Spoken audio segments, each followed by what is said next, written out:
Hi, and welcome to Code Corner. This is a video series that Mayfield Renewables puts on to talk about the codes and standards that relate to solar and solar plus storage industries. Today, I'm going to jump into the 2023 National Electrical Code and specifically talking about 690.8b, and this is conductor ampacity.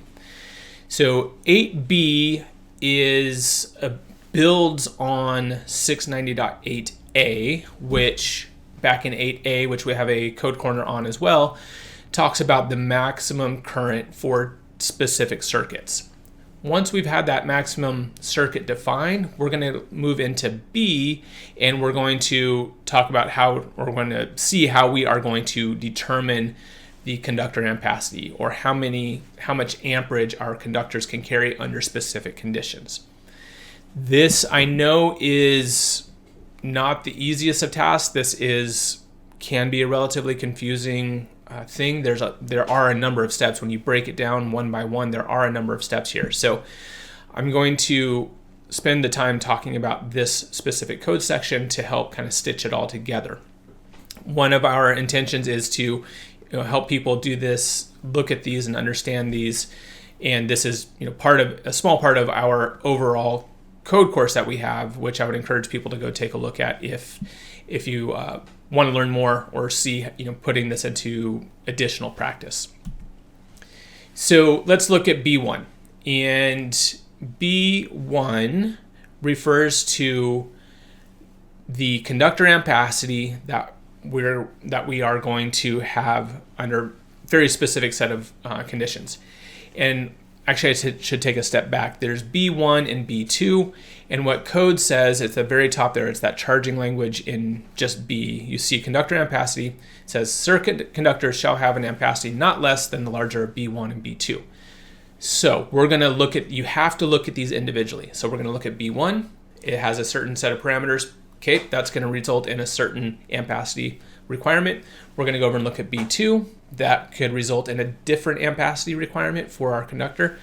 Whichever results in the larger of the two wires, that's the one you have to go with. So you really do have to look at both of them, and there are different correction factors to apply. So I highly encourage you, don't just start multiplying everything by 125% and do it again and apply that to everything. There is this factor, this 156% number, that if you're not familiar with, or if you haven't done a lot of circuit sizing in PV systems, that gets thrown around a lot in the PV industry. And what it is there's 125% correction factor that we talked about in our previous video for 8A, and then there is another 125% that is related, and that's what you're seeing on the screen, and that's for continuous duty rating. All of our PV circuits, both the DC and the AC sides, are considered continuous duty. So that means they have the ability to produce their maximum amount of current for more than 3 hours. Because of that, we are going to have this, and that's what you're seeing on the screen here. We're going to apply a 125% factor to the maximum current calculated back in 8A to account for this continuous duty rating of our systems. So that is step one. So if you go back to 8A, there's actually multiple ways for the different circuits that you're going to define the maximum circuit current. You're going to take that number, you're going to multiply it by 125%. That becomes the requirement for the conductor under this set of rules. So you'll take that value, and then what you're going to go do is look at tables, the ampacity tables, and you're going to go find the ampacity that matches that, and that will define the smallest wire you can use. So here's an image of that table. 310.16 is one that you can use, and this is not more than 3 current carrying conductors in a raceway, cable, or earth. We'll talk about the correction factors in the next section when you have more than 3 or something like that. But nonetheless, what we're going to do here is in B1, we took maximum current that we calculated back in 8A, multiplied that by 125%, and that gave us an ampacity. What you will do then is go to the 75 degree C column here.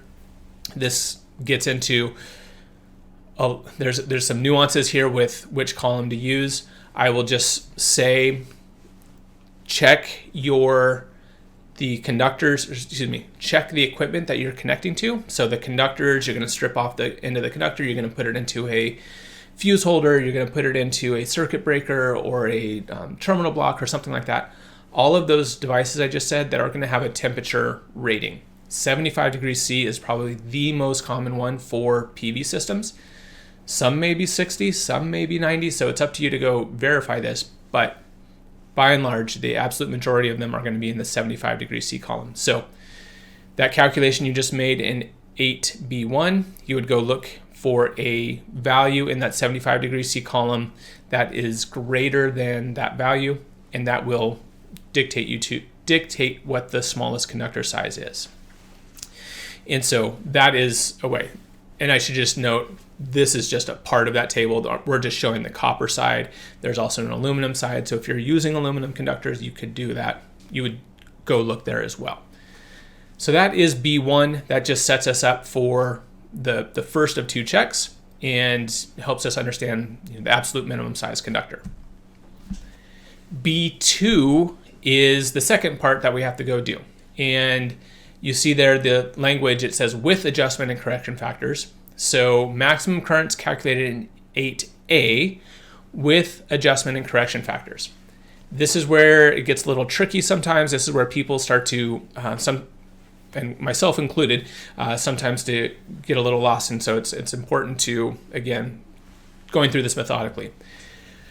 What the code is saying is we are going to use the maximum circuit current without any additional correction factors. So we're not taking into account any additional 125% values or anything like that, but we're going to go back to the 8A values we calculated. We're going to apply conditions of use, and that will tell us the conductor sizing. We'll come up with a resulting conductor size. So the two correction factors that you're going to have to look at are temperature and conduit fill. And so there's tables for both. I'll pull them up here in a second. There's a table for correction based off of temperature and correction for more than 3 current carrying conductors in a raceway. Both of these have to do with heat. The hotter, obviously, the hotter the temperature, the hotter the conductors are going to get. And just by nature, the hotter you make a conductor, the less ampacity it has. So it can't carry as much current when it's hot as opposed to cold. And then if you put a bunch of conductors inside of a pipe together, they're going to be in close proximity. These systems are operating continuously, so they're going to generate heat. And so if you have 10 conductors inside of a pipe, they're going to get hotter than if you only have 2. Makes some sense. So we need to adjust the ampacity of those conductors based on that. So the important thing here is we are applying these to the conductors themselves. And so I'm going to pull up the tables next.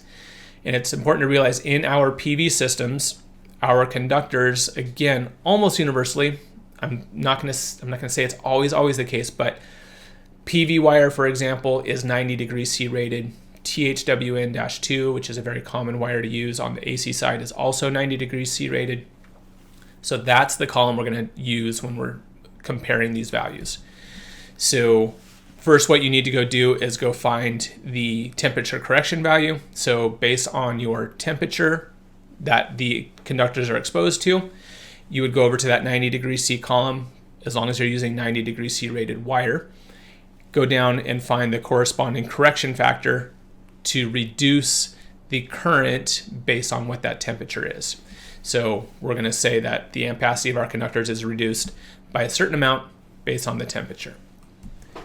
And then we're also needing to apply the correction factor for conductors more than 3 in a raceway.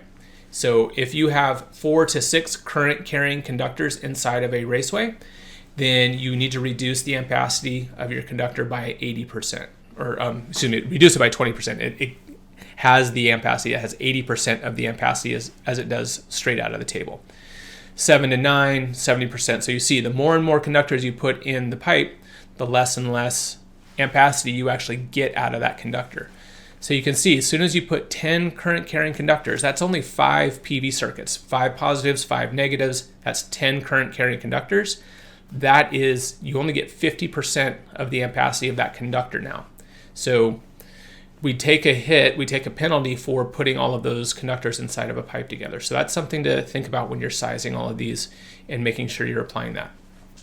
So you'll take those two correction factors and you will use those to define, you'll look at the ampacity of the conductor, you'll take that ampacity, multiply it by these correction factors, and you need to make sure that the conductor you choose has an ampacity that is at least what you calculated back in 690.8a. So again, that's a little different than what we do in B1 because we're not multiplying by that 125%. So step by step, go through it. We do in our classes, we do go through some full examples, and so I highly encourage you to take a look at those and be able to apply those properly. Okay, that was B 690.8b. Again, I know there's a lot there and encourage you to take your time, have your code book open, just kind of go through it step by step. Sometimes it's best just to have an example in front of you. And with that, we do cover this further in our full 9-hour course on the National Electrical Code. So highly encourage you to go take a look at that, see if it might help you out even more. So definitely want people to feel comfortable with this calculation. It's not always the easiest thing, but we're putting out some resources there to help you do that. And then finally, if you have questions or comments, anything like that, love to hear from people. You can put your questions here right with the video. You can send us questions, give us a call. Always happy to help and talk to folks, see if we can help you out a little bit more. And if you have suggestions for other code corners, love to get that input from the industry as well to make sure that we're covering the right content. So I appreciate you taking the time and look forward to talking to you soon.